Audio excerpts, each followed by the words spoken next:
Jésus nous aime, il s'est livré pour moi, pour nous. L'amour infini de Dieu est confronté au péché de l'homme. Nous évoquons à nouveau la dramatique passion du Christ, avec l'agonie au jardin de Gethsémani, et qui se termine par sa mort sur la croix. Pour le chrétien, ces moments ne peuvent pas être des moments d'un intense partage.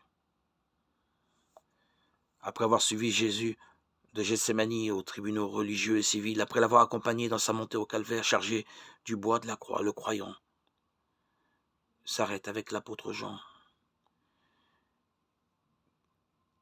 avec Marie et les femmes qui étaient à ses pieds au Golgotha pour réfléchir sur ces événements dramatiques et en même temps exaltants. La croix est un mystère d'expiation. Jésus se laisse cruellement condamner et mettre à mort pour expier aussi bien le péché originel commis par nos premiers parents que la marée terrible des péchés qui traversent toute l'histoire des hommes. Ce qui se passe au Golgotha se révèle alors comme un acte d'amour suprême, à propos duquel chacun peut dire avec l'apôtre: le Fils de Dieu m'a aimé et a donné sa vie pour moi. Galates 2:20. Le Fils s'est remis avec confiance à la volonté du Père.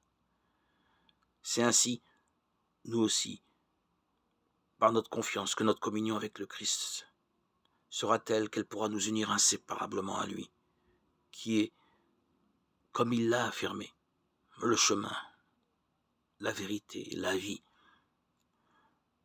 Le chemin d'une manière de vivre saintement, la vérité de la doctrine divine, la vie de la béatitude éternelle.